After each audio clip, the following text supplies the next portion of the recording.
That was rather loud in my ears anyway. Good evening and welcome back. We are starting a new series this evening. It is called What Remains of Edith Finch. Now, this game will obviously be significantly shorter than my Last of Us series. However, we will continue until such time as I complete the game. Now, this game was recommended to me by Jim at the No Good Game. He had seen it, seen a little bit about it, and thought that I would enjoy playing it. A lot of this isn't going to make sense to you, and I'm sorry about that. I'm just going to start at the beginning, with the house. Okay. So my understanding is that we are the last remaining person in our family to be alive. We're going to lived here until I was 11, but I wasn't allowed inside half the rooms. We are going to investigate the Finch house, and we uncover stories about the different members of the family as we go.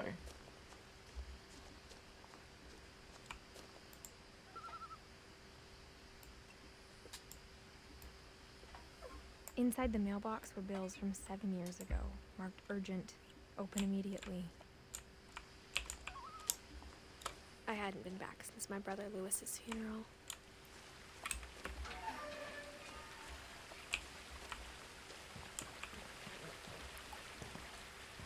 In her will, my mother left me a key, but didn't tell me what it unlocked.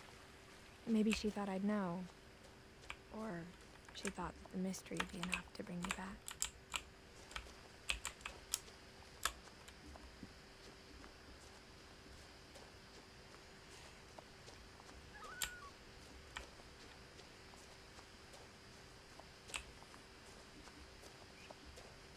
No one had driven this way in a long time, but I saw a few hoof prints.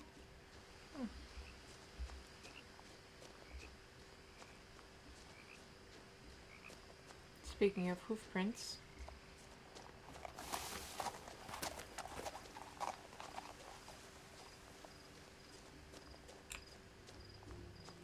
The truth is, even after I inherited the house, I never thought I'd come back to it. But now I had questions about my family that only the house knew the answers to. I really like the style of this game so far.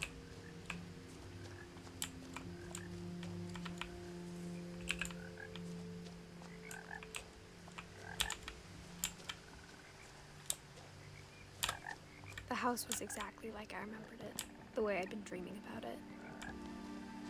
Man, it looks like the Burrow from Harry Potter, the As a Weasley's child, house. The house made me uncomfortable in a way I couldn't put into words. Now, as a 17-year-old, I knew exactly what those words were. I was afraid of the house. It does look creepy.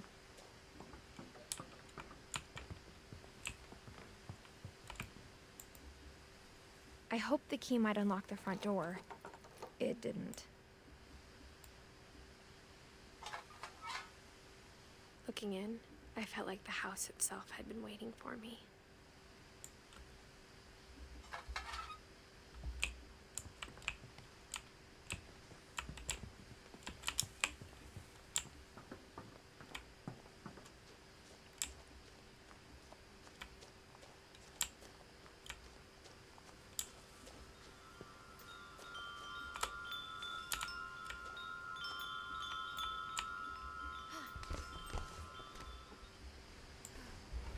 Crawling through the doggy door used to be a lot easier when I was 11. Yeah.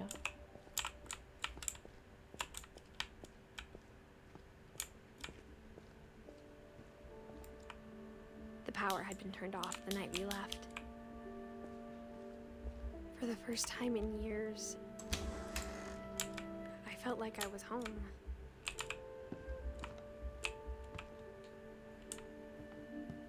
But instead of a family, there were just memories of one.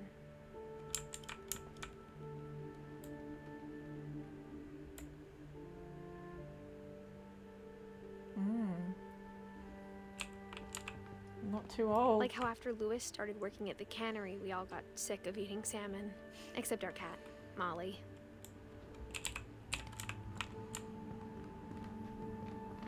Oh, there's so much. Nothing in the house looked abnormal. There was just too much of it, like a smile with too many teeth.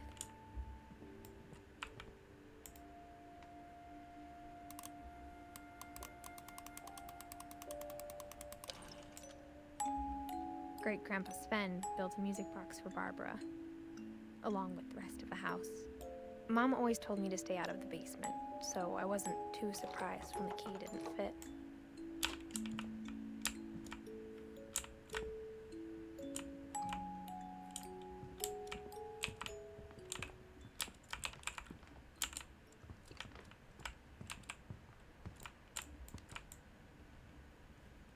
Even the fireplace had a story. Edie told me the bricks came from the original house, after it sank.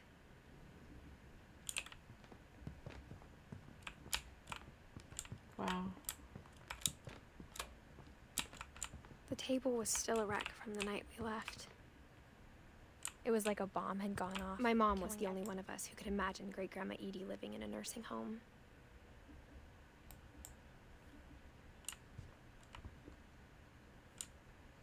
It's such a nice house and view and everything, aside from the fact that they've added 15 floors to it that aren't real. Well, they're real, but you know what I mean? Weren't supposed to be there, sort of thing.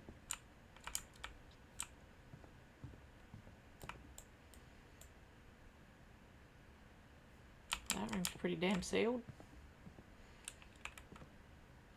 After Milton disappeared, Mom sealed up all the bedrooms. Then Edie retaliated and drilled peepholes. Whenever people ask me about my family, the first thing they always want to know about is Barbara.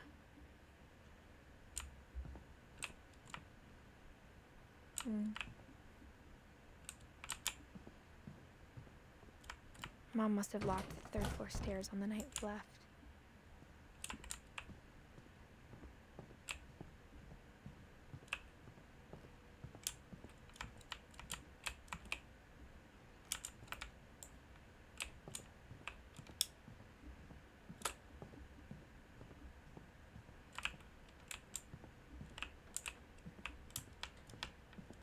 I spent a lot of time playing in Great Uncle Walter's room. I think my mom sometimes regretted not sealing it up. Lewis told me there were secret passages, but I never believed him.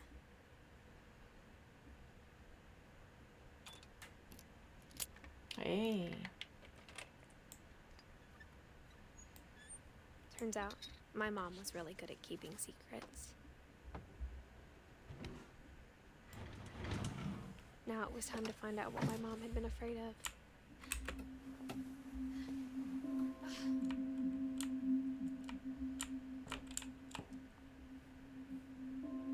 From the paintings on the wall, it was clear my brother Milton had been here before me. Reading this, maybe it sounds like I had a plan. But I had no idea what was behind that door.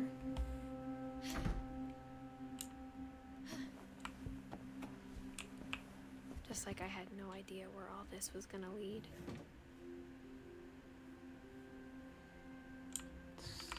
Such a creepy vibe. I grew up looking at Molly's room through the peephole. Molly's gerbil had a tiny bedroom with its own even tinier gerbil cage. Being inside for the first time, I felt like I'd stepped behind a painting.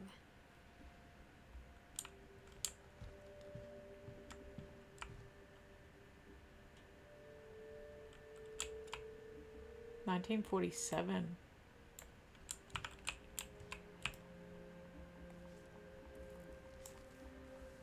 December 13th, 1947. Dear Diary, I'll be gone soon, but I wanted to tell somebody about what's gonna happen.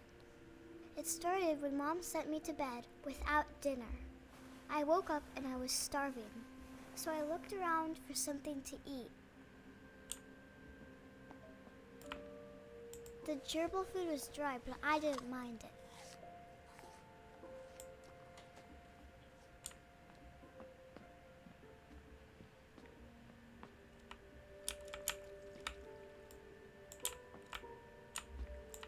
I thought about eating Christopher, but I held back.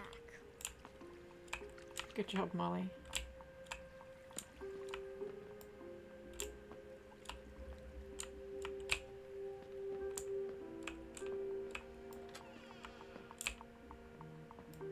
I kept eating and eating.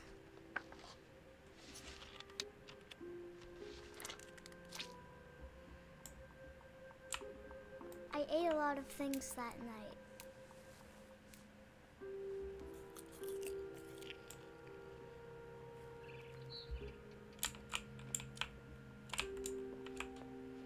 Then really I heard sad. chirping outside my window. It was a barn swallow going back to her nest. I reached out for her.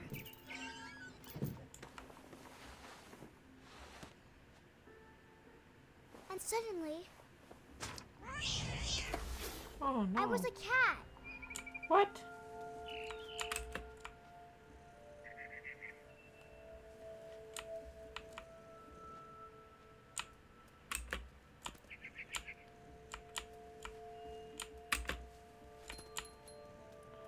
I tried to be quiet, but the bird was really scared.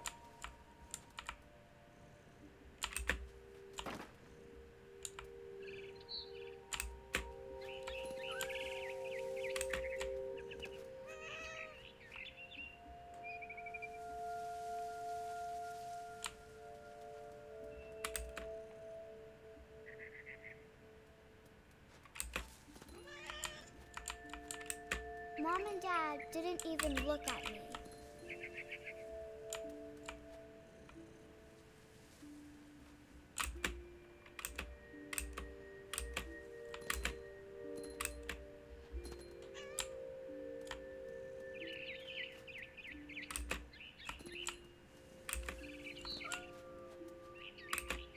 I jumped and I almost got her.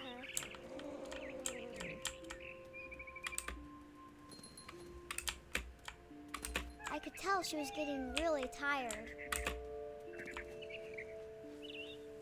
Now I was up in the big tree. I promised Dad I wouldn't climb it anymore. All I cared about was eating that mama bird. I gobbled her up. And suddenly, I was an owl. First, all I heard was the wind. Then I heard little teeth nibbling in the grass.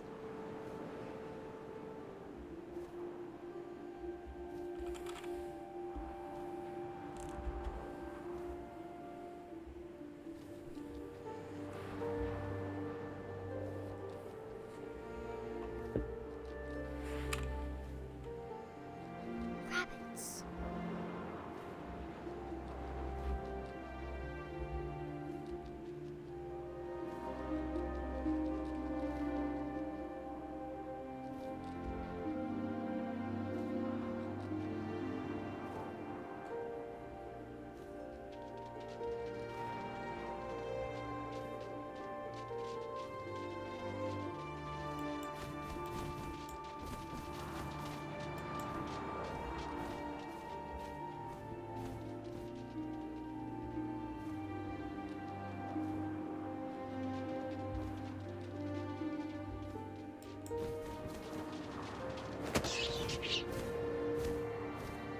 I imagined his face looking up and seeing mine through my talons.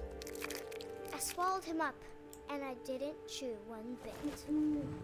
Then I flew off to find something bigger.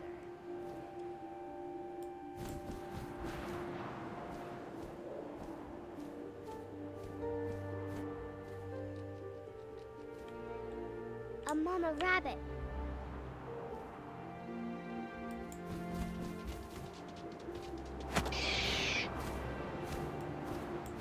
She was almost too big to carry. I started choking, but I couldn't stop eating. And suddenly, I was a shark.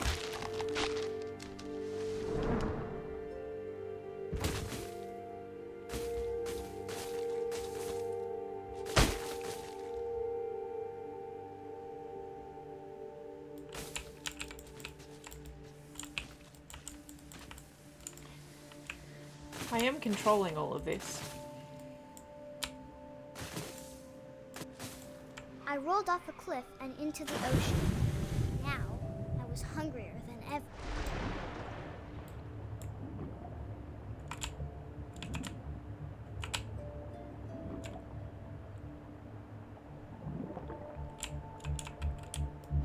I wanted fat, juicy seals.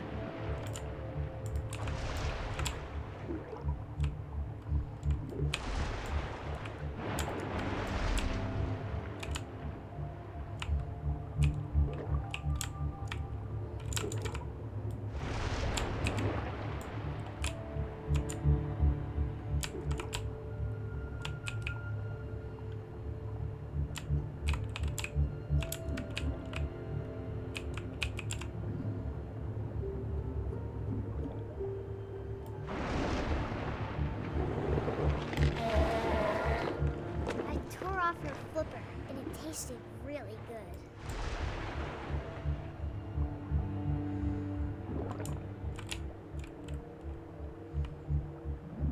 I grabbed on tight, but I was so hungry, I jumped out of the water. When I opened my eyes, everything had changed.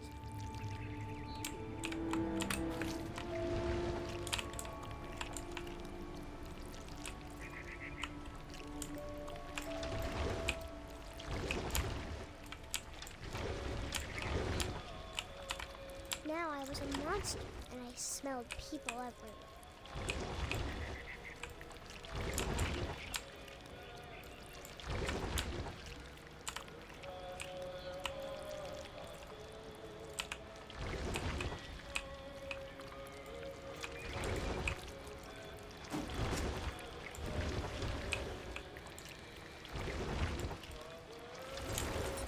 I was big, but I moved real quiet.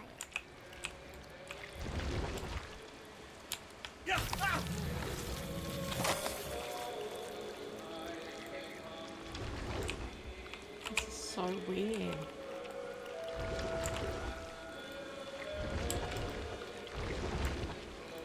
I wanted to stop, but also I didn't.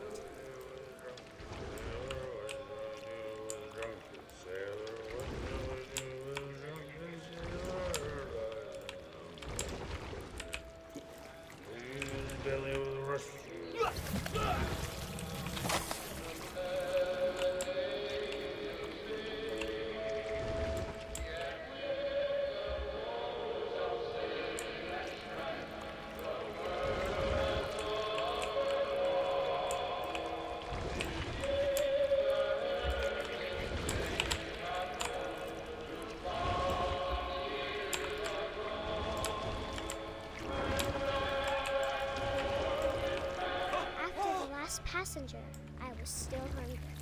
And across the water, I saw something new. Something I had to have, so I swam towards it.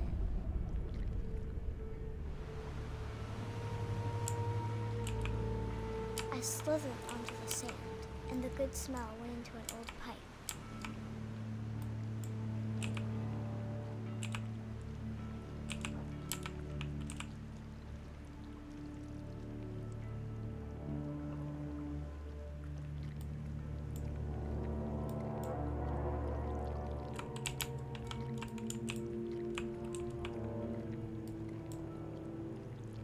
I got closer and closer.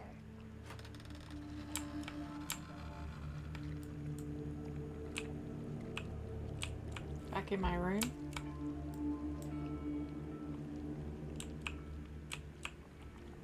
All of my stomach started growling. And suddenly, I was me again. I held my breath for a long time, but I couldn't hear anything. I think it's waiting for me to fall asleep. But it's not going to wait much longer. It needs to feed, and we both know I will be delicious.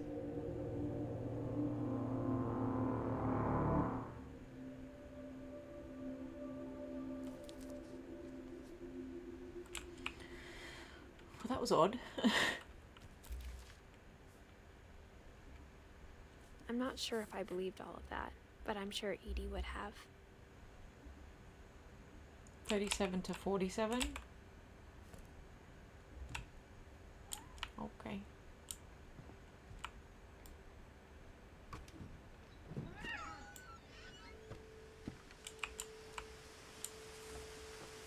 This will be obvious later, but my mom never told me any of these stories. Edie would have, but Mom didn't like bringing up the past. Though, when we adopted a stray kitten, she was the one who named it Molly. I spent a lot of time in Great-Grandma Edie's room. We got along, and it was a good place to hide from my mom. Her room was like a museum. For 500 years, the Finches have been famous throughout Norway for their fortune and misfortune. Odin Finch buries the latest victims of the family curse, his wife Ingeborg and their newborn son, Johan. On January 7th, 1937, he set sail with his family and his house, hoping to leave the curse behind. But 40-foot waves off the coast of Washington send the house and Odin to the bottom of the sea. Odin's daughter Edie, with husband Sven and baby Molly, step ashore on their new home, Orcas Island. Odin Finch is the first to be buried in the new family cemetery. His daughter Edie is already dreaming of a new Finch house.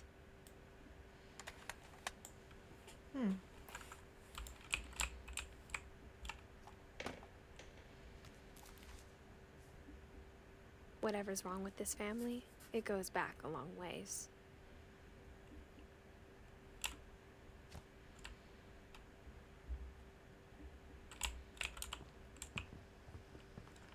Louis died a week before we left, but Edie had already started to memorialize him.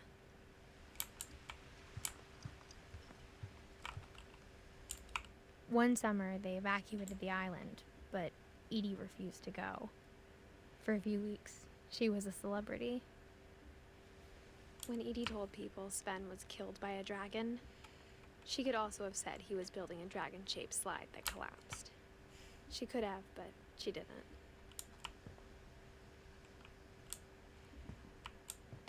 Even in her 90s, sometimes Edie seemed a lot younger than my mother. The only trace Grandpa Sam's first wife, Kay, left on the house was the pink bathroom. It was a pretty big trace.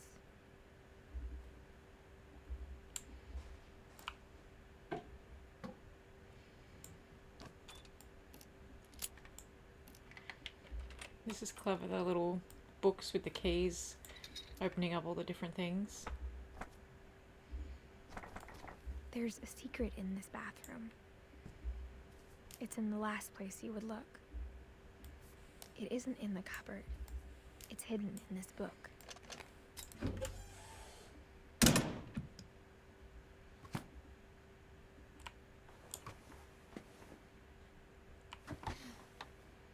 I haven't played a game quite like this before. Sven gave Sam an old camera he'd refurbished. He never put it down. I like it. It's so different.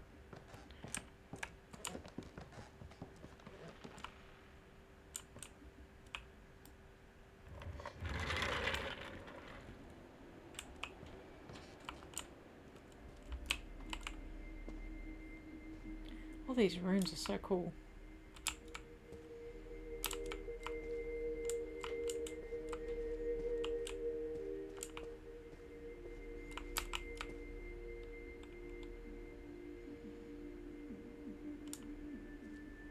I knew Grandpa Sam had a twin, and that he never talked about him. I guess my grandpa didn't like history any more than my mom did.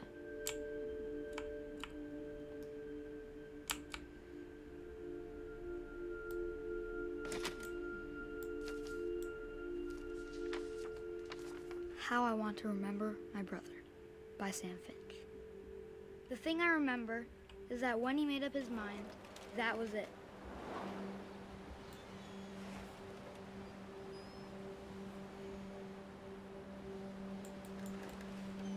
My brother said he'd die before he ate another mushroom. And he did. At Barbara's funeral, we swore he'd never be afraid again. And he wasn't. I think Calvin always wanted to fly.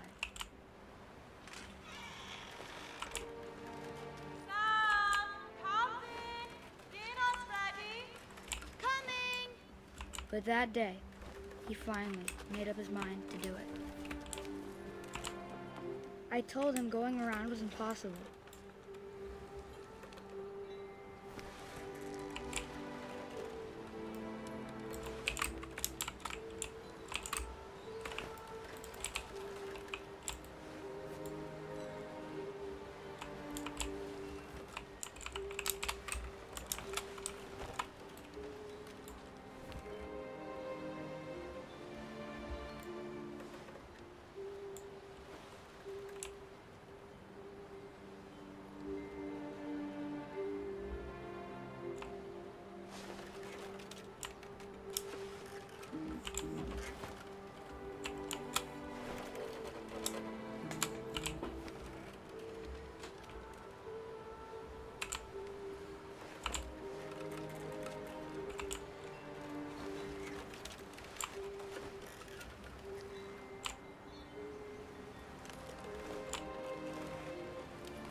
Maybe if I hadn't said that.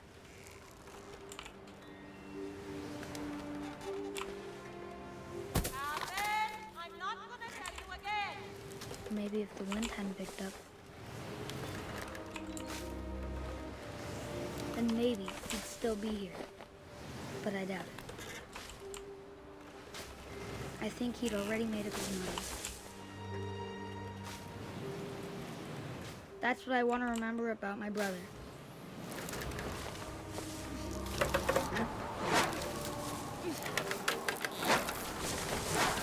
The day he made up his mind to fly. And he did.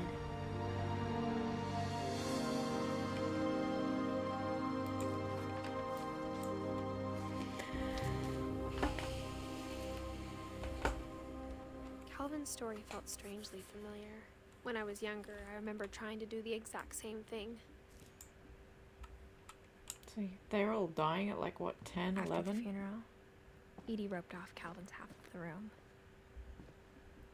What, and he Mom stayed said living? Grandpa Sam enlisted at 18 and never set foot in the room again. He stayed living in that... Oh, never set foot in the room again at 18. That's pretty cool.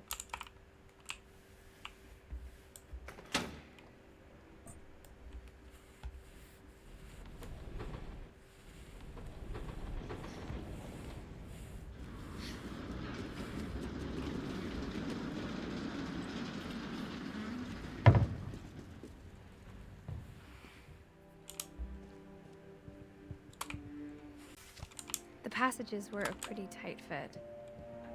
They'd obviously been built for smaller hands and bellies.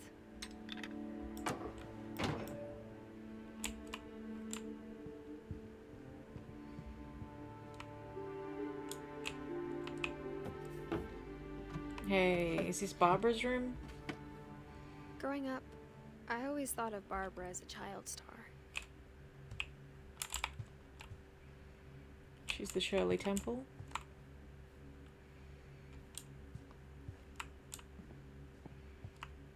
I never thought about how hard it must have been for her afterwards. Yeah.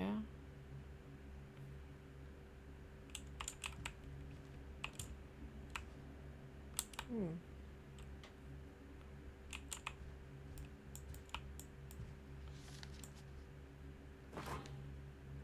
Of all the stories people wrote about Barbara's death, I'm surprised Edie saved this one.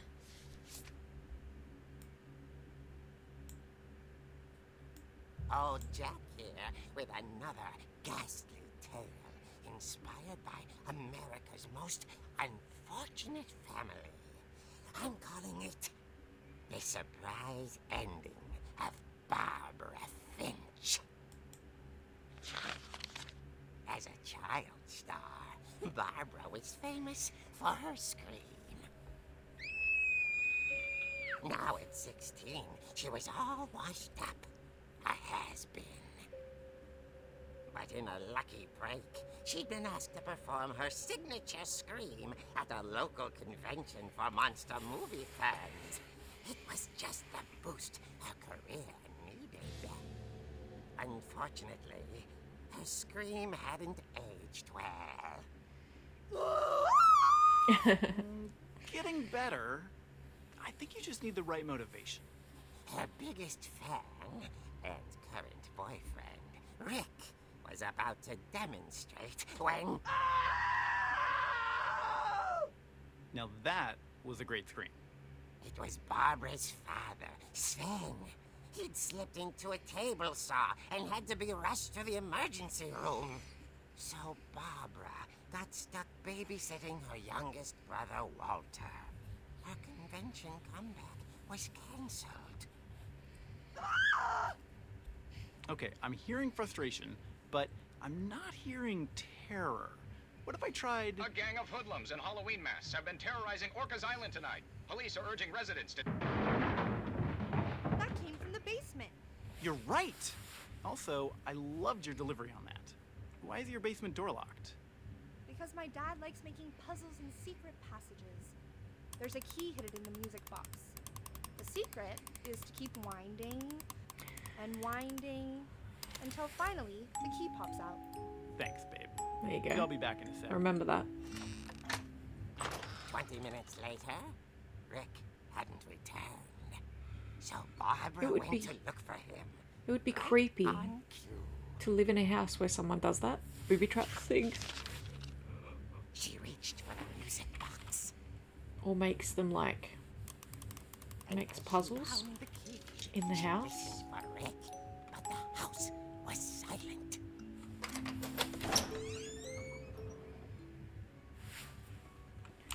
Why are we hearing Halloween music?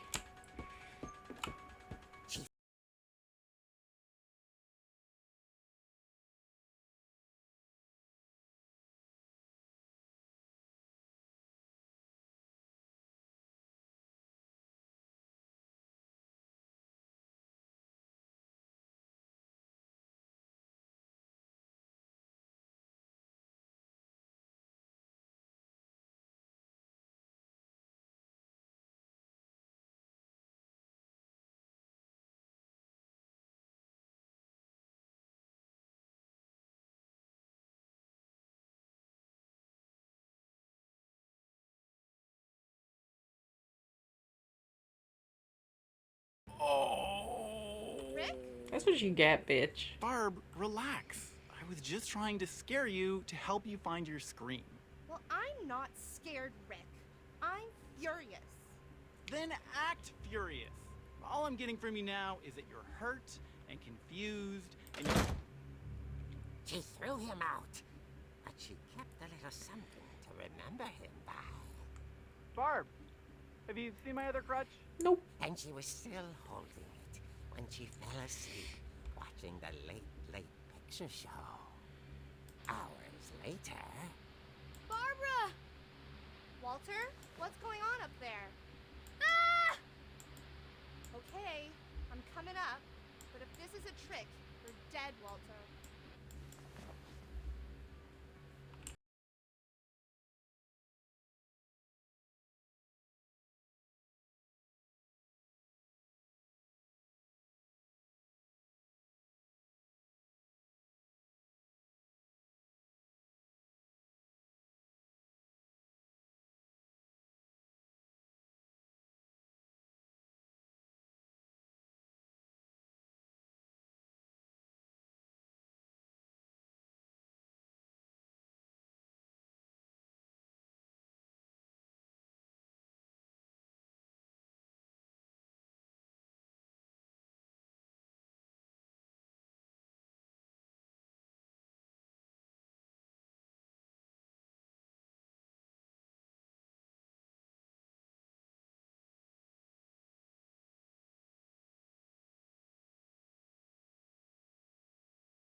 inside the house.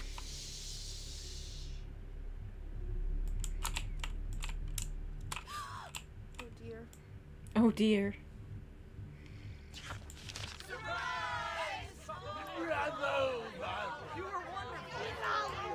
The monsters had come to surprise her. For Barbara, it was a dream come true. Okay. She saw what kind of monsters they were, and she realized what was about to happen. She was going to be famous. And with her final breath, Barbara Finch gave the performance of her life.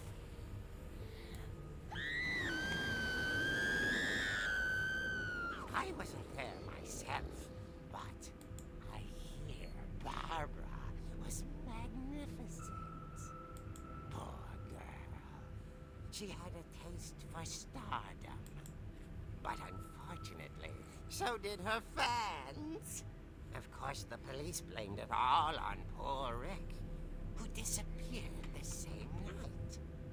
And little Walter? Hiding under his bed the whole time. He took it all pretty hard, but that's another story. We'll get to that, no doubt. Tucked inside the music box is all they ever found of her. Her ear. Now that's what I call a real eerie tale.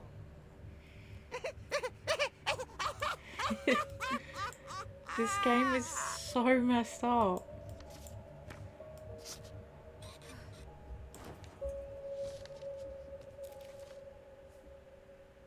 Edie told me all Barbara wanted was to be remembered, as absurd as that comic was. Maybe what Edie saw was a happy ending.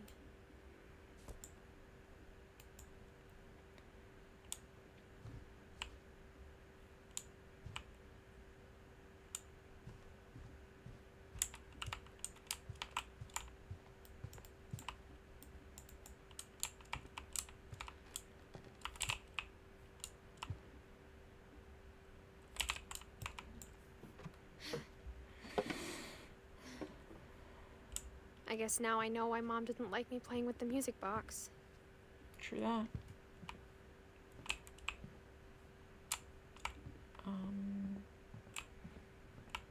The music box was downstairs, right?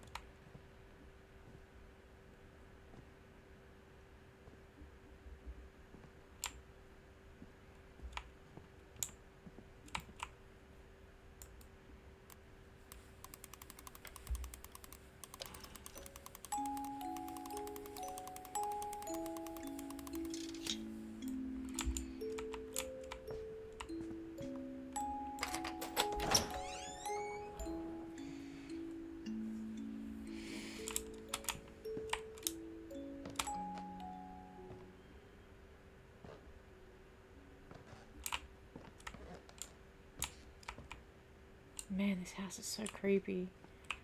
For real.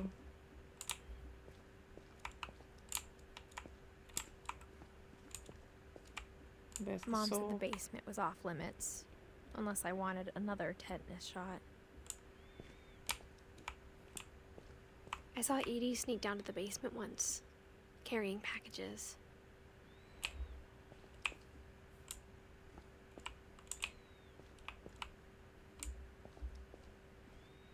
There's the fridge. I thought maybe she was hiding presents. It turned out she was hiding a lot more than that. Holy crap.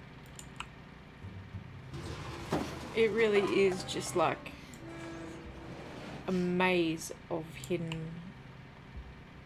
rooms and shit. I remember asking Mom once about where Walter had gone. She said after Barbara died, he got as far away as he could. If there's a pattern in all these stories, I think it's that none of us has gotten very far. Alright, let's hear about Walter. Goodbye, everyone. I can't believe I've been down here for 30 years. Wow, he never left, he just stayed down there? On that first day, after the shaking started, I didn't think I'd survive a week. 1968. But after a few days, I settled into a routine. That's what kept me sane. Having a schedule, living for today. I always expected to be dead tomorrow. But if you wait long enough, you get used to anything.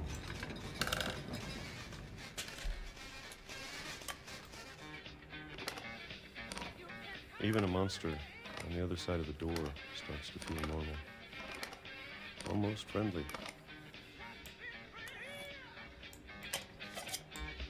1976. And then one day, everything just 2005. stopped. Whatever that thing was, it was gone. Maybe it got tired of waiting. Or maybe I just got tired of being afraid.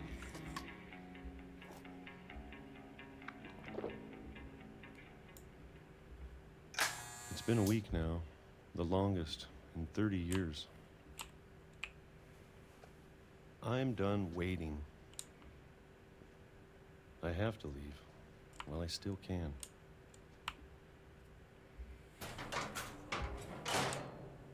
God, it goes down even further.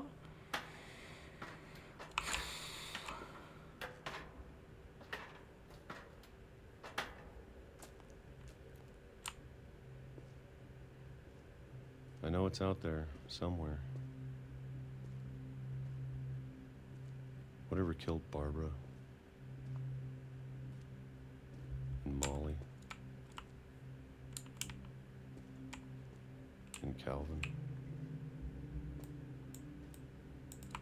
Maybe this is all a mistake. Maybe. But I need to stop living the same day, even if it kills me.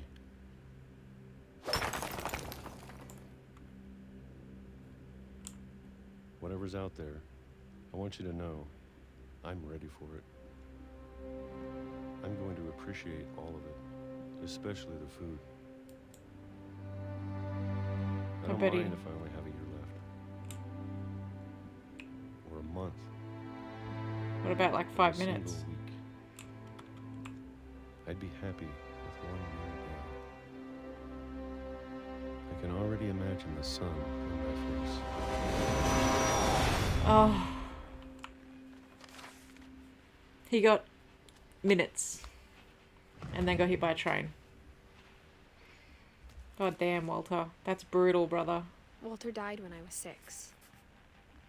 I can't believe my mom never told me he was down here. I mean, I'm surprised she knew. I'm sure my mom was trying to protect me.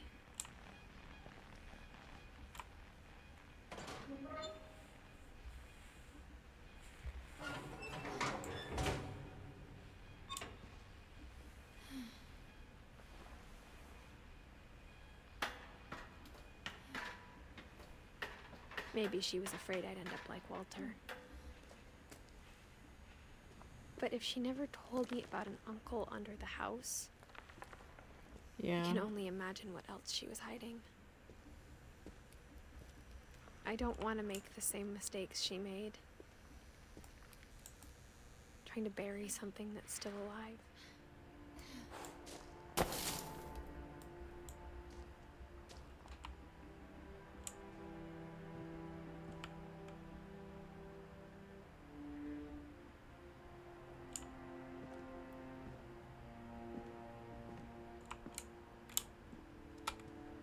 Now that there's only one of us left, or maybe 2, I thought it was time I heard the stories for myself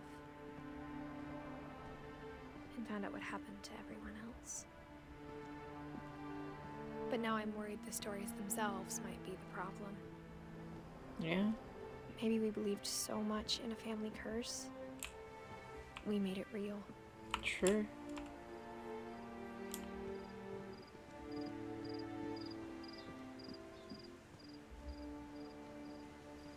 I don't know if I should even be writing this.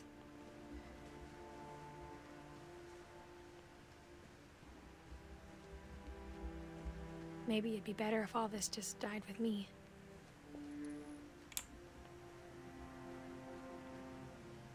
But I thought you should know about your family.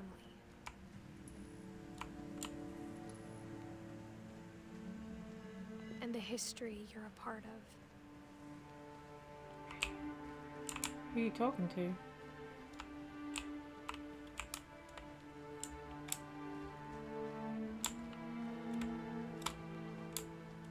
Though to be honest, I feel as lost as you probably do right now. I think the people in these stories believed them, for what that's worth.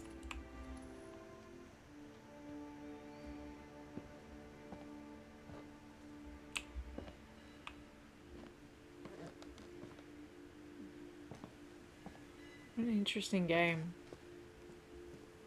And when you look at the house, that history of imagination and stubbornness and madness, any of it seems possible.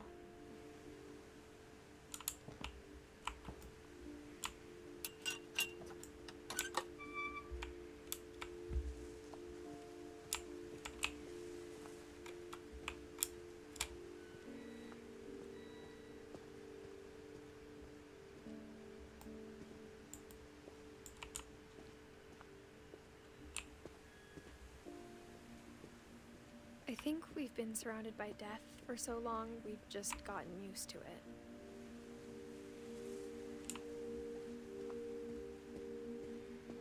What kind of family finishes building a cemetery before starting the house?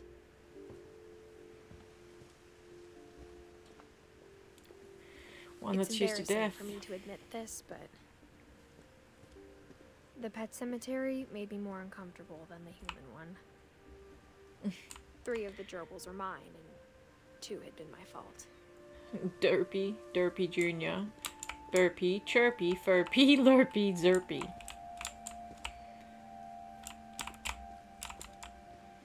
It's creepy. Sven built the house, but it was Edie who designed the cemetery.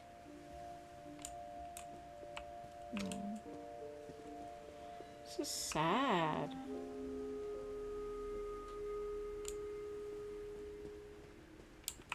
I'm sure Odin's monument had been Edie's idea. My mom was always trying to move on, but for Edie, the past never went away.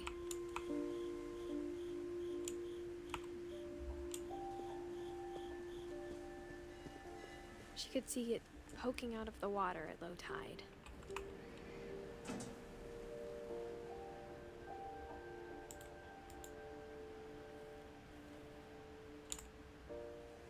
Edie said she dreamed about the old house every night.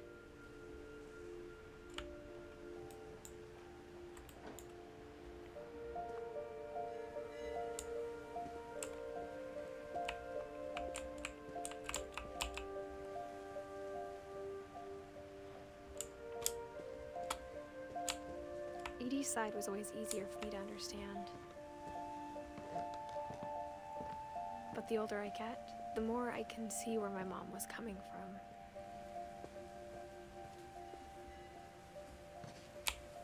She lost 2 of her brothers, just like I did. I get why she tried so hard to protect us. There's so many things I wish I could ask my mom now.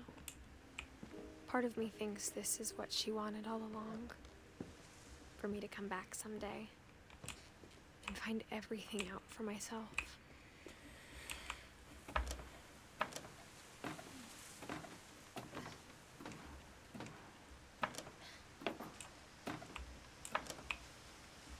Man, I wouldn't be going up that place. But looking back on it now,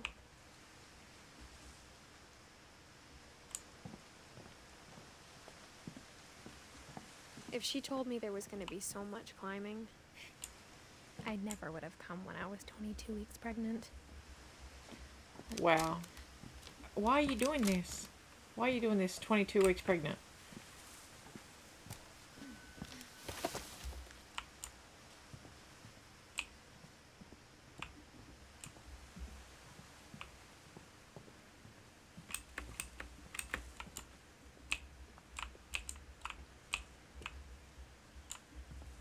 Oh, there's a letter.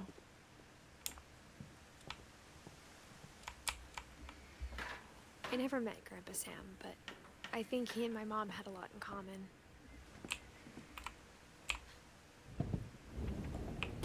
They were both pretty intense. Okay.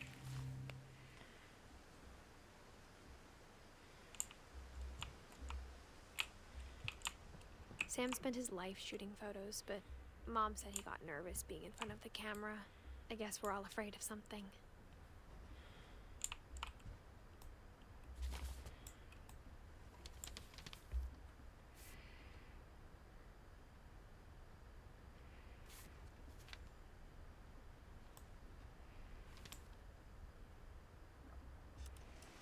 Dawn, I promise, you'll never forget this weekend.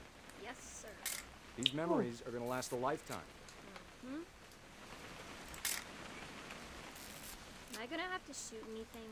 It's a hunting trip, Dawn. Shooting is strongly encouraged. Not quite.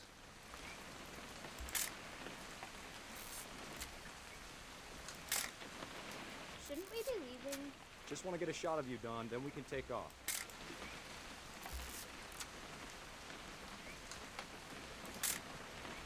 I'm over here, Dad. Over where?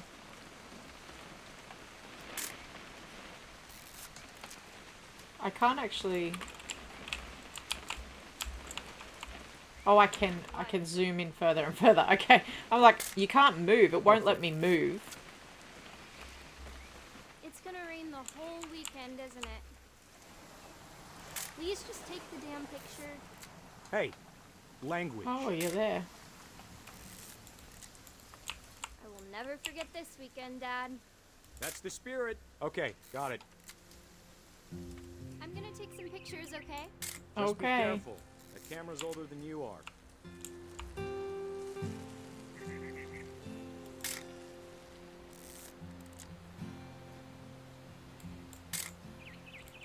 You're right, Dad. It's starting to clear up.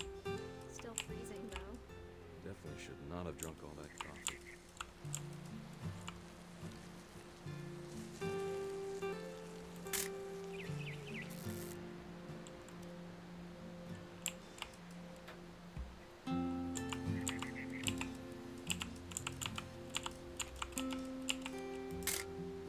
Aw. Pretty bird.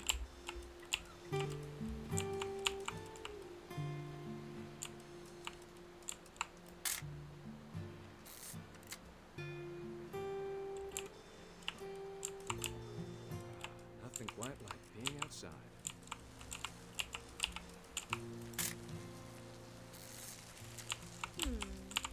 Hold still while I take a... Hey! That's a keeper. Got him. I'm just saying, I'm not always gonna be here, Dawn. You'll need to remember this stuff, if you want to survive. I'll be fine, Dad. You know who else thought he was gonna be fine? Some guy who died. Dawn, I'm being serious. Dad! Good eyes, Dawn.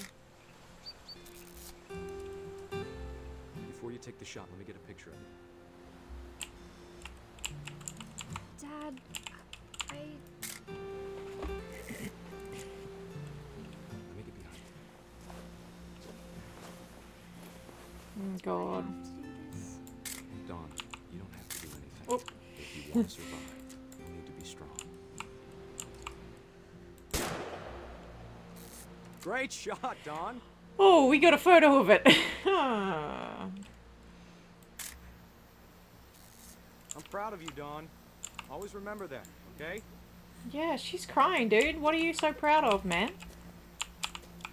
Feel good about it? You shouldn't. Sorry, Dawn. Just gotta reset the timer.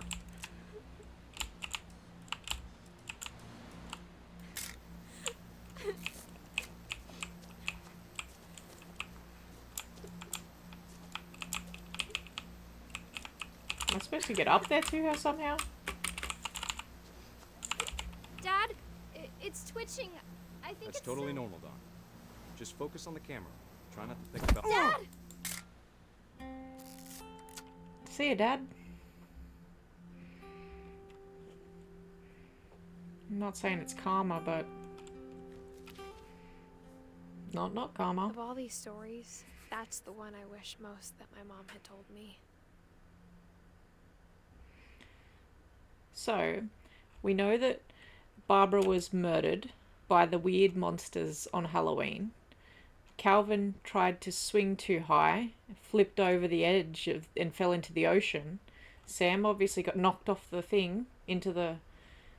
I don't know if it's water below him or what. Walter got hit by a train. It's pretty graphic.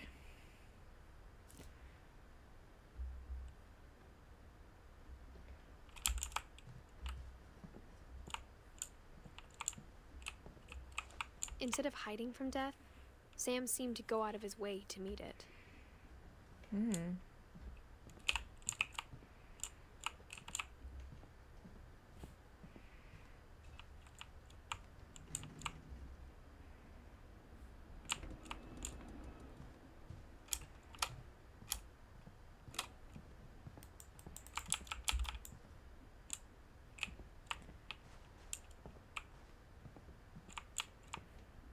There'll end up being some weird ass, yeah, place that we can go through.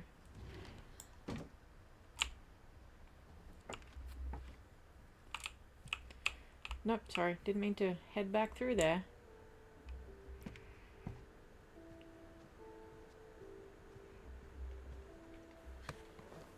After Sam died, my mom and Edie got really close. They both lost a lot.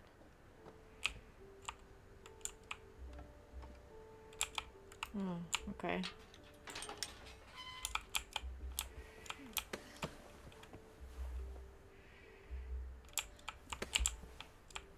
Yeah, I'm getting real good at going back the wrong way.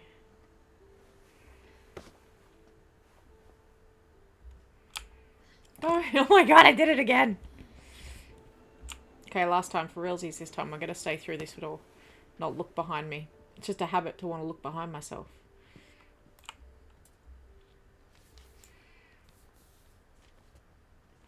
Jesus.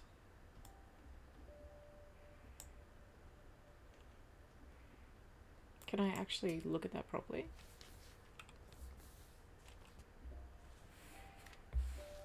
Dear Kay, do you remember the way Gregory used to laugh when he thought he was alone? Like something funny was happening, but only he could see it. I think he saw things the rest of us...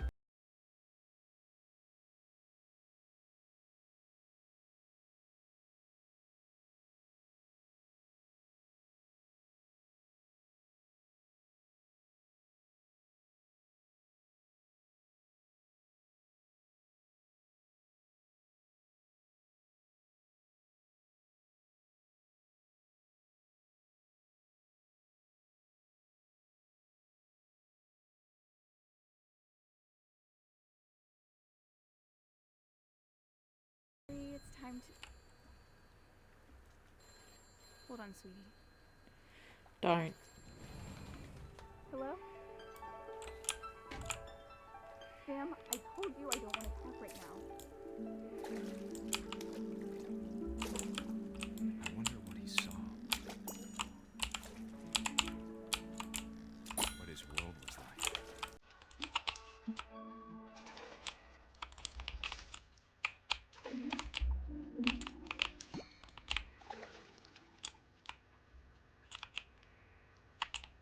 He reminded me so much of Kay. Lost in his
silly it sounds.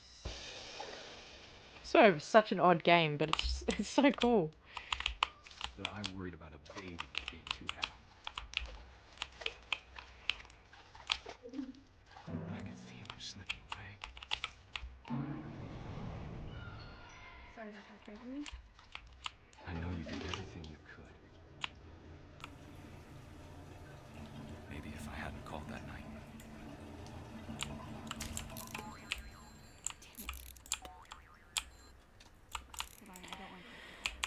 Why are you leaving a baby in the fucking bath? Told us about the world he saw.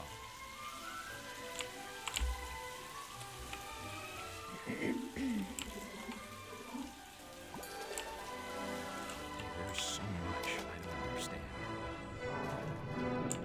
about Gregory, about everything.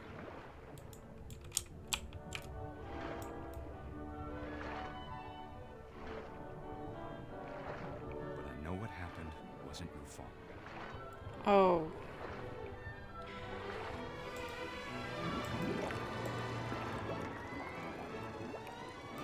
I'm sure he's happy. And he'd want you to be happy too. Good luck, Kay. Love, Sam.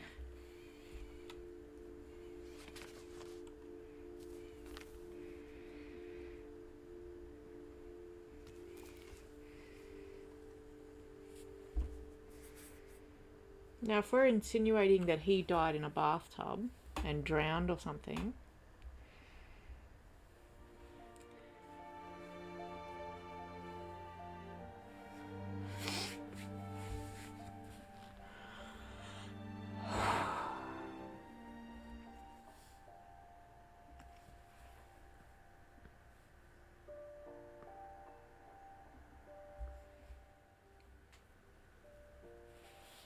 okay, full disclosure. Because you know what? I think it's important. I think mental health is important. And it's important to acknowledge things. And yes, I did just have to take a little break. That, whilst this is not a true story, hit a little too close to home for me. As some people know, I do have PTSD. 15 years in the emergency services, and I obviously won't go into too much detail, but I did do a job where an 18-month-old baby did drown in a bathtub when being left alone because mum was fighting in another room with dad. So it was a very difficult job to be a part of. We did try for quite some time, 45 minutes to be exact, to save her life. We managed to, but however, she did unfortunately pass away a few days later when her life support was turned off. So, PTSD exists. It is a very big part of my life, and you know, you can't ignore it. But we do live with it every day. So yes, I did need to take a breather because that job obviously does live rent-free in my brain, even though it is... I can't imagine my mom ever writing poetry, and yet... A poem for Gus, who always said the wedding was a bad idea. Our father never hit us kids, at least not very hard, before the day my brother said with teenage disregard that he'd be dead before he'd see a wedding in our yard.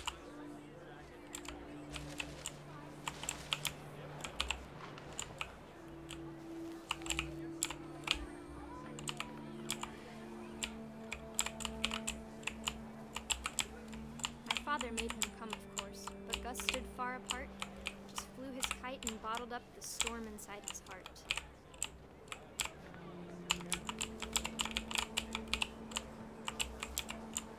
I tried to talk him out of it, but though he'd never met her, you don't need a stepmom, were the words that I now pronounce you husband and wife. You may kiss the bride.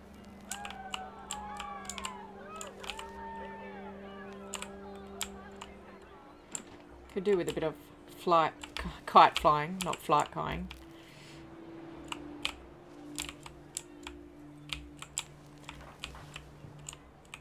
When the time for photos came, Dad ordered him to come here. But Gus declined, and as a sign held up his middle finger.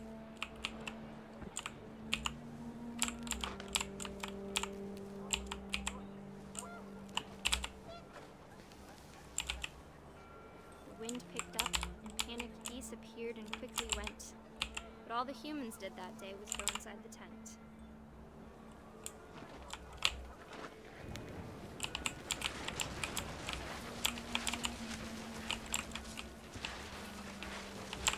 The rain came down in buckets then, but no one seemed afraid that nature might destroy the tent our dad had crudely made.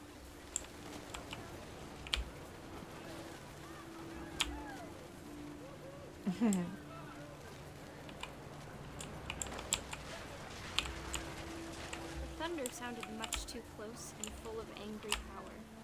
But all my father said to this was, "Make the music louder."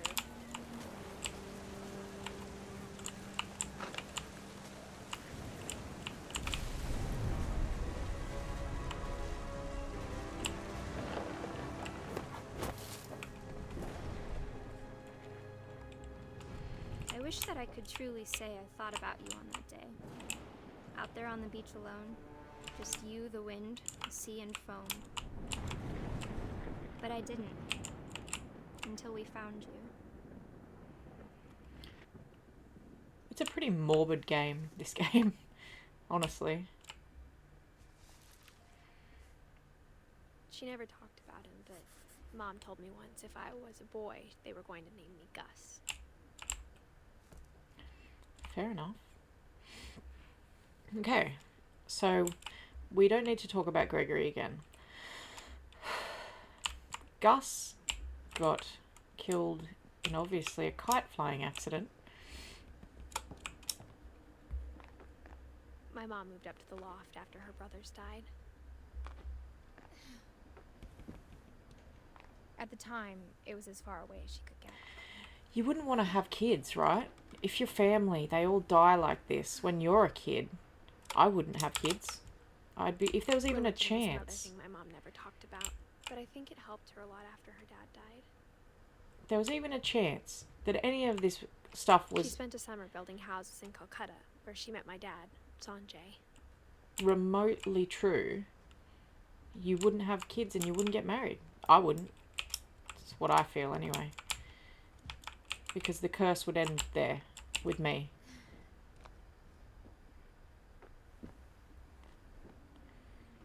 Like you've got grandparents, uncles, all sorts of people all dying from weird, you know, unfortunate events.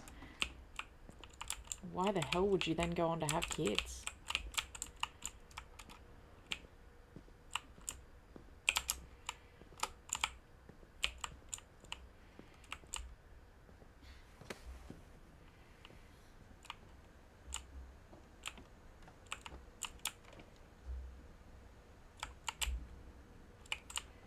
I'm not sure if I'm supposed to be going back this way. It usually starts another set of words if you are. So I'll just see.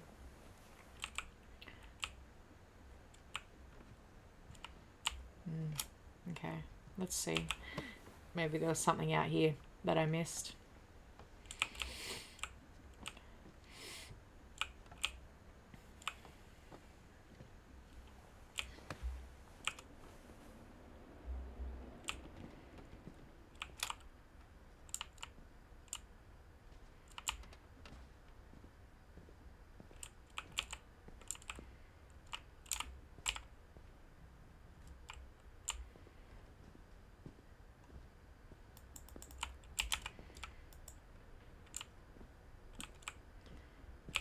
Wasn't like some other place up there that I didn't see.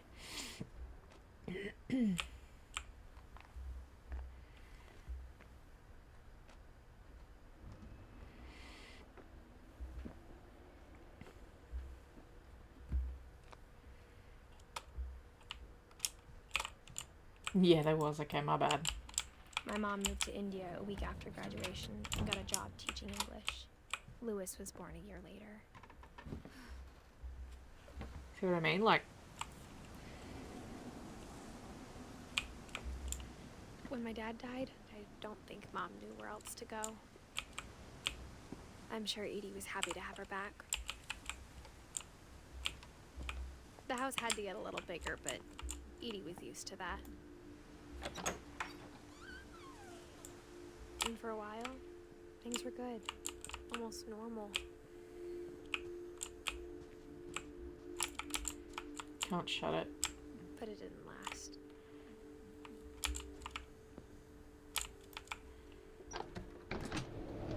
The beginning of the end was Milton's 10th birthday, when Edie gave him a castle.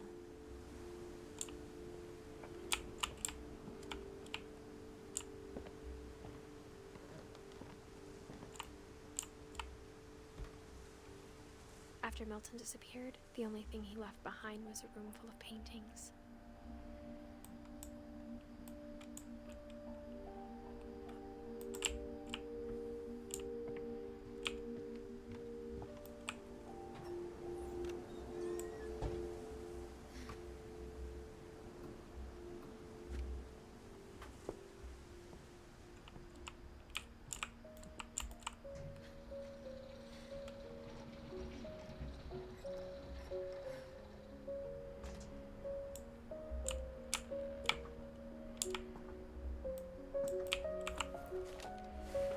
Milton Finch in The Magic Paintbrush.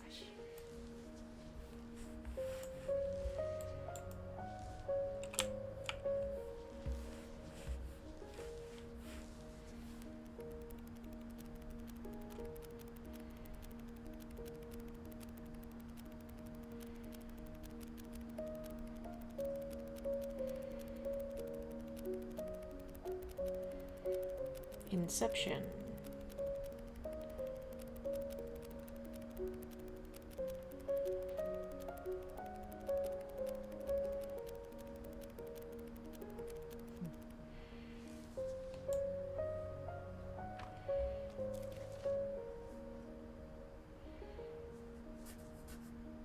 I was 4 when Milton disappeared. So he just disappeared. We don't have a full-on answer for him.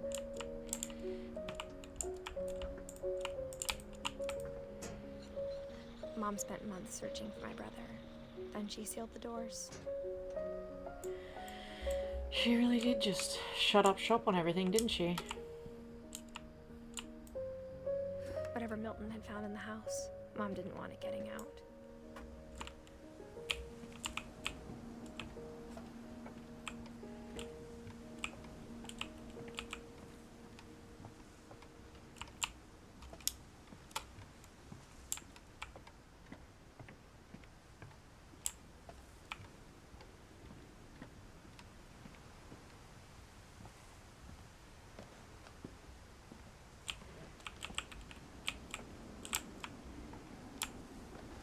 Mom definitely blamed Edie, but I think Louis blamed himself. After he graduated, he just spent more and more time in his room.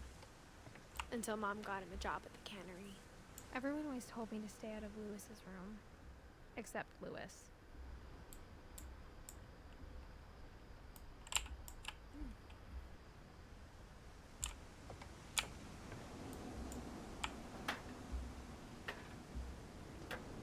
Like, the house is dodgy as hell, right? Like, if it wasn't so dodgy, it'd almost be cool. Like, it'd be a cool place to hang out. But not when you think it's going to all fall down. Louis's room smelled very, very familiar. That part of him lived on. He was so proud of being Indian. I think for him, it was a way to be something other than just a Finch. Louis and I spent a lot of time playing games together, but he was surprisingly bad at them. He died a lot. It's so sad. She's lost her whole family.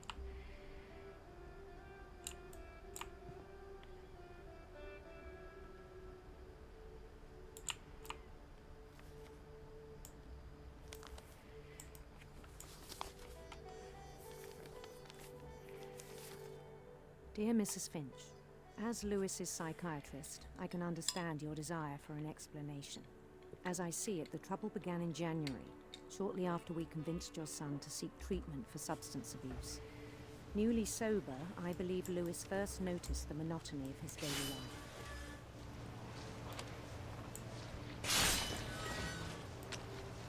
He kept working at the cannery. That's But he right. withdrew Brought home salmon, right? That the cat loved and everyone else got sick of. In our sessions, I saw the same behavior. The house is full of all the cans. His mind began to what? Wander.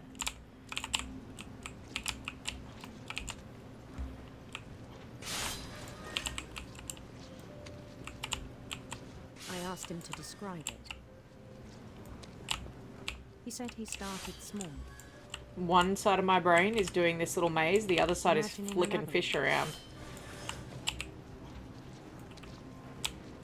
He'd feel his way about.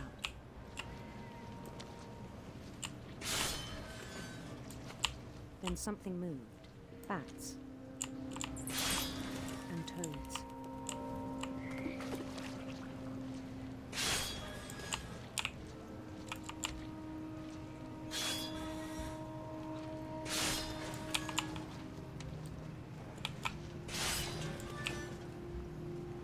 And things that have not names.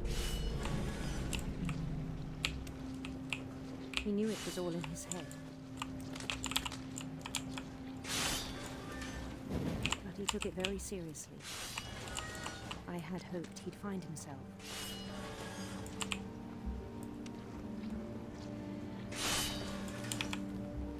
Tell But me he this found isn't one of the something most unique games you've ever seen.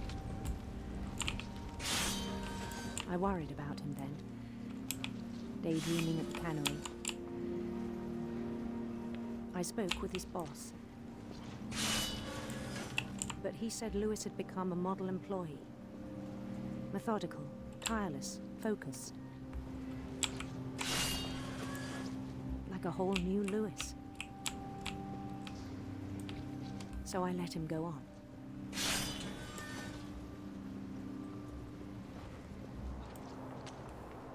I even encouraged him.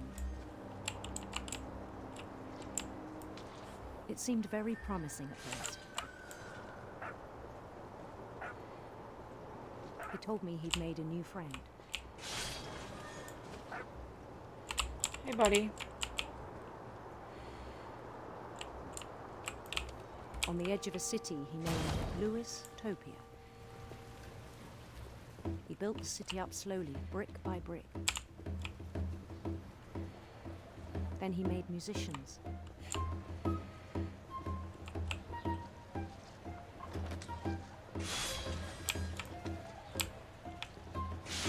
And songs for them to play.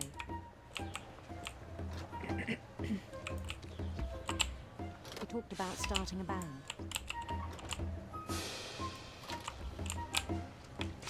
And he was always humming something.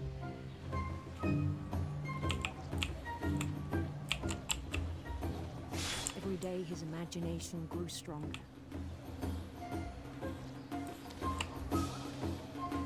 He no longer spoke at the cannery, but his chopping was as reliable as ever. Then one day it struck him that all the cheering crowds, even the stones under his feet,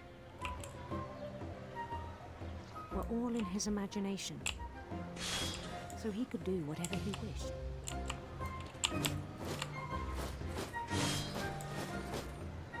He held an election for mayor,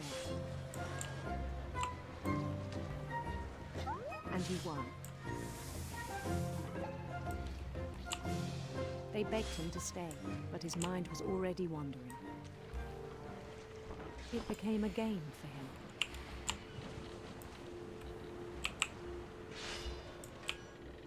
He'd conquer a city, then immediately push on. New Louisville.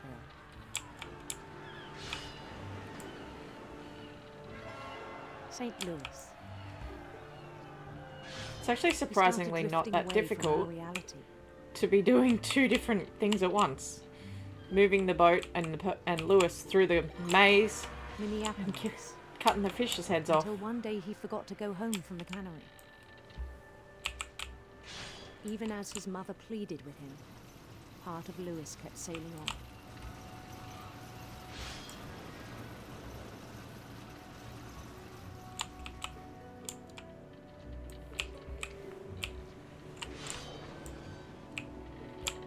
In Lewisburg, he heard rumors of a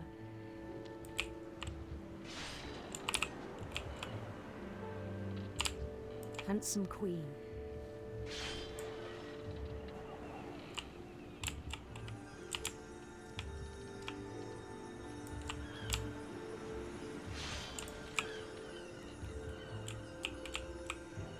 The queen was on her own quest for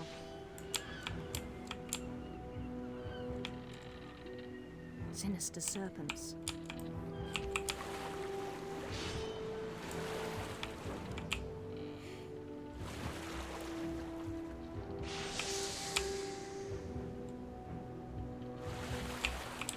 He followed the sound of her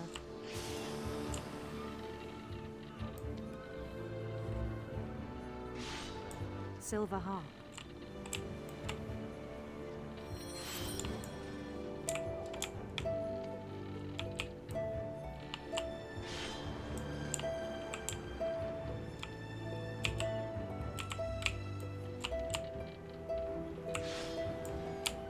His chase led him to a golden palace east of the sun and west of the moon. Even then, his logic remained sound. He knew the world was all in his imagination.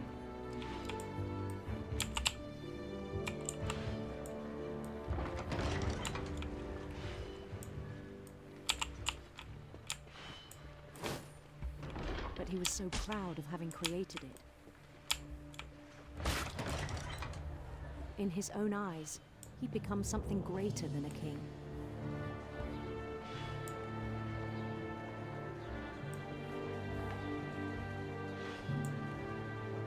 For someone who'd never known success in the real world, I think it was overwhelming. And then it struck him that the real Lewis was not the one chopping salmon, but the one climbing the steps of a golden palace.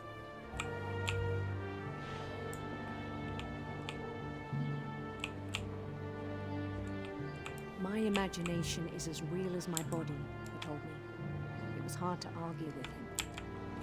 I mean, it is.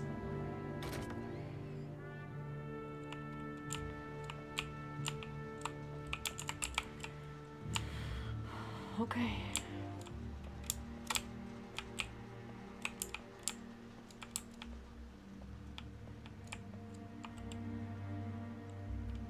He began to forget the world we know.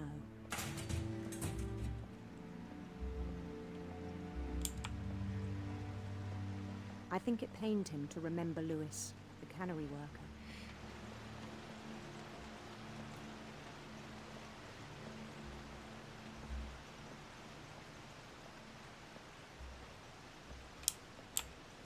He began to despise the man with a royal contempt.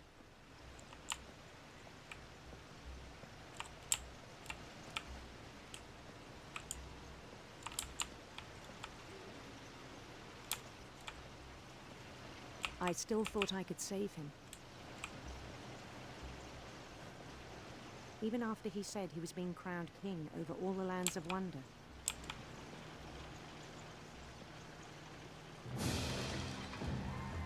The palace would be packed with his companions.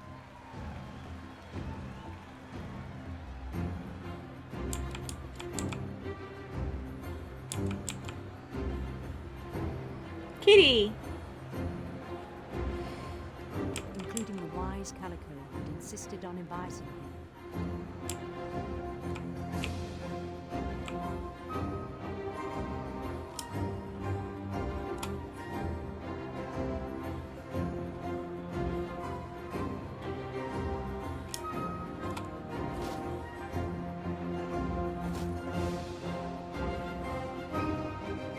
His queen waited, holding his crown.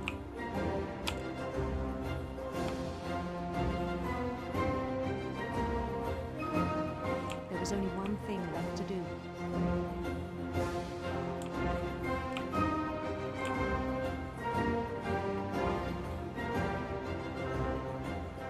Bend down his head.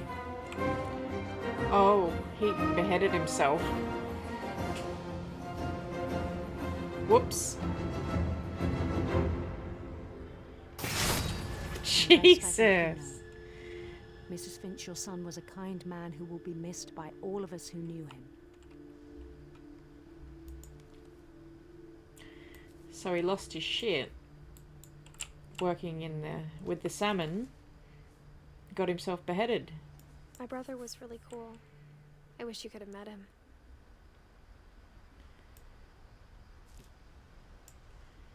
Crazy. Tell you what, this game in parts is like a bad trip, like legit. I mean, I've never had a bad trip, honestly, but I imagine this is what a bad trip would be like. Some of these scenes.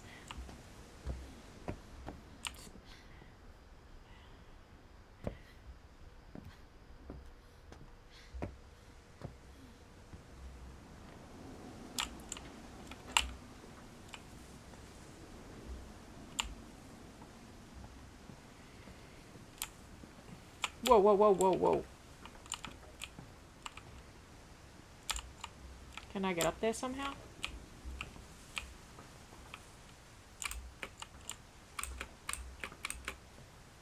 No.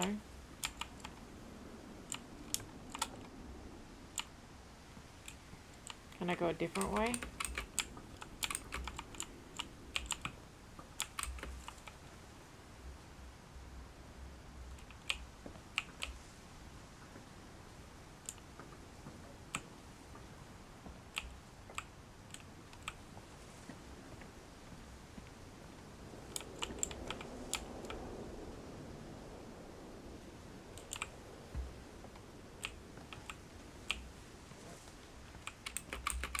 Can I go up here? No.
No, don't go.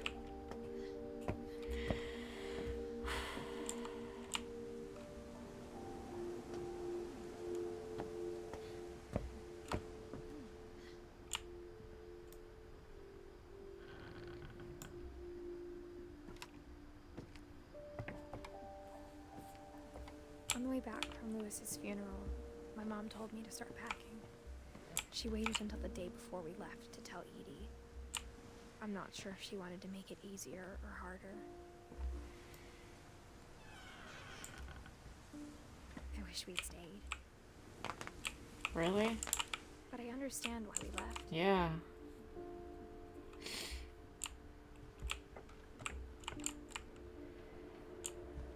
I don't know why you would want to stay. My mom ended up leaving everything behind. Yeah, why would you want any of it, honestly? What happened that night had been coming for a long time. Maybe it should have come sooner.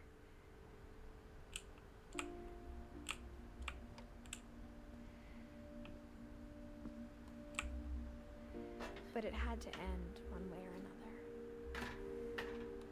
All that's left now is to tell you about that last night. Let's hear about it, Edith.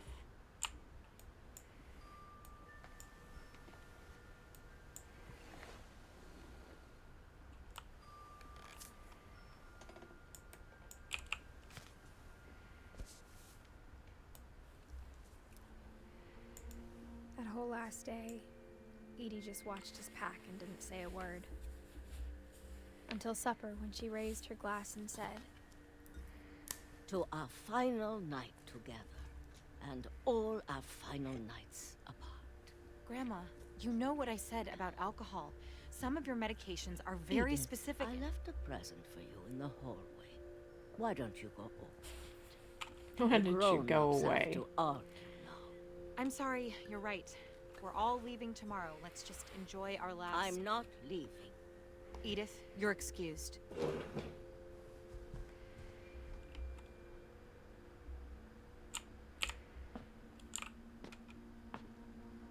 The power had been shut off that morning, but Edie always had plenty of candles. When my mom sealed the library, I don't think she knew about the other entrance. Or that Edie had a key to it.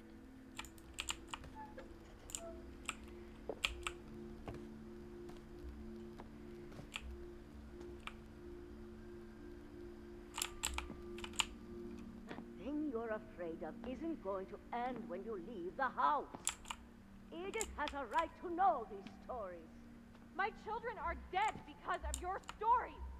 I think it's best if Edith and I leave tonight. We'll have the nursing home send a van for you in the morning. Okay?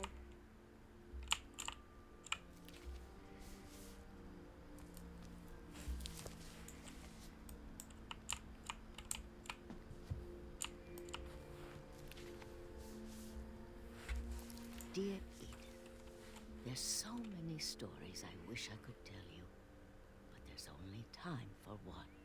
This is about what happened on the night you were born. That night, the tide went way, way out.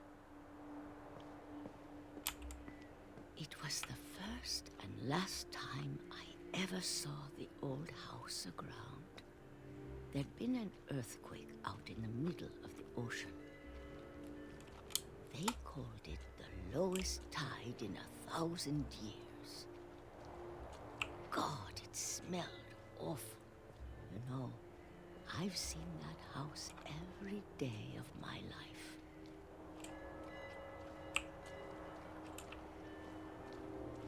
But I never thought I'd go back to it. When the fog rolled in, I lost my way.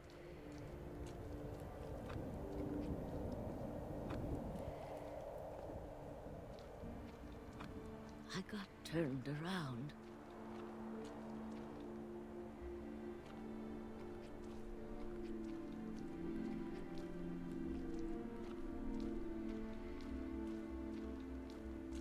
For a while, I wandered. That would be pretty crazy. I started seeing things.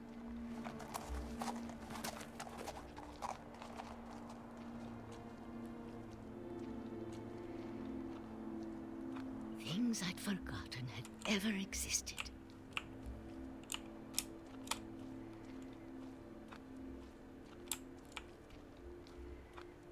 But when I saw them, they felt like old friends.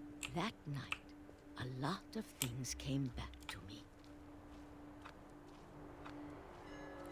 Or maybe I came back to them.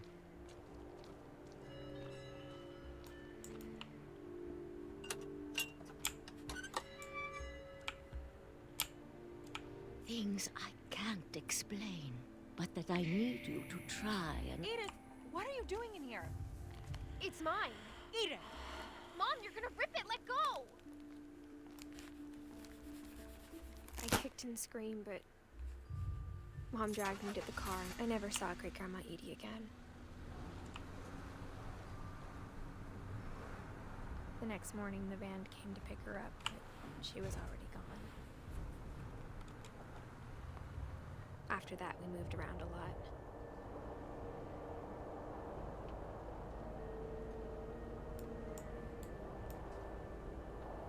We both tried to make the best of it. You gotta do that, right? It's your only option.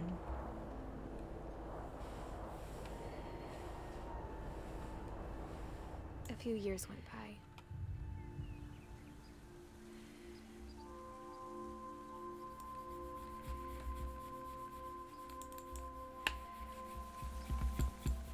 My mom didn't like to talk about it. But she started getting sick a lot. The rest happened pretty quickly.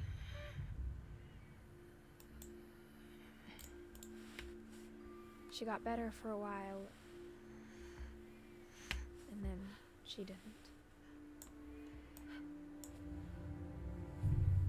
And then I was alone.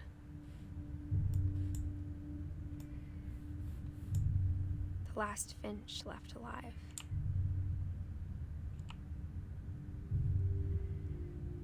Until I found out about you. I'm still not sure what to tell you about all this. If we lived forever, maybe we'd have time to understand things. But as it is, I think the best we can do is try to open our eyes. And appreciate how strange and brief all of this is. This journal was supposed to be for you. But now I hope you'll never see it. I just want to meet you. And tell you all these stories myself. But I guess if you're reading this now, things didn't work out that way.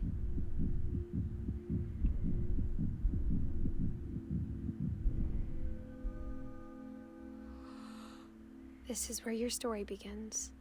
I'm sorry I won't be there to see it.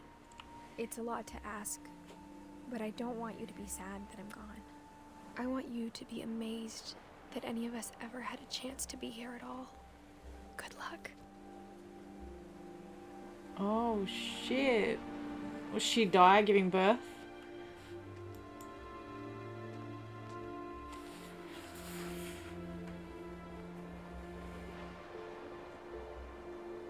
What a strange game.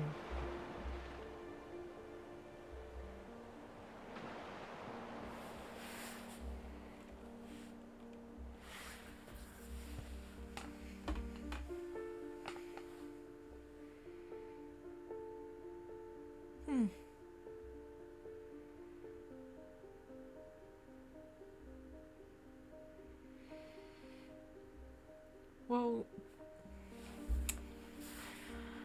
I'm kind of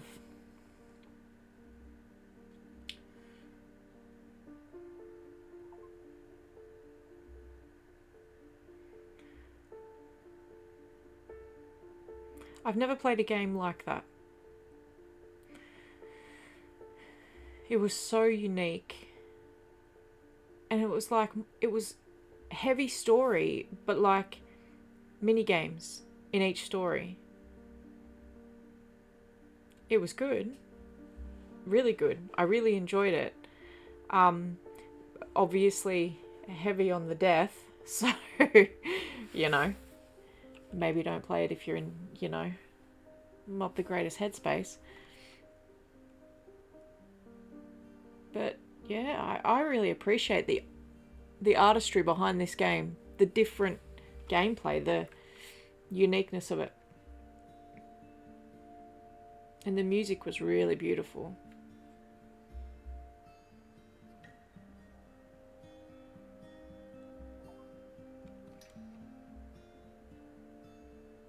Unlockables programmer. I just got an achievement for seeing his name in the credits. Joe Noel, I think it was.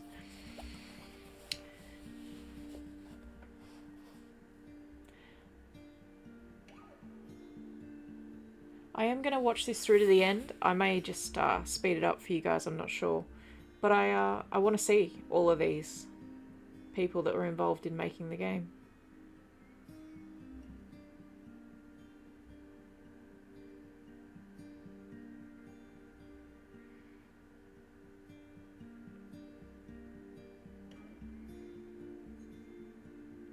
Even their credits are fantastic.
Nice. Mad respect.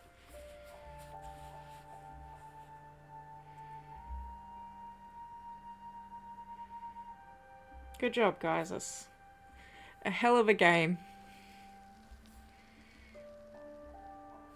A hell of a game.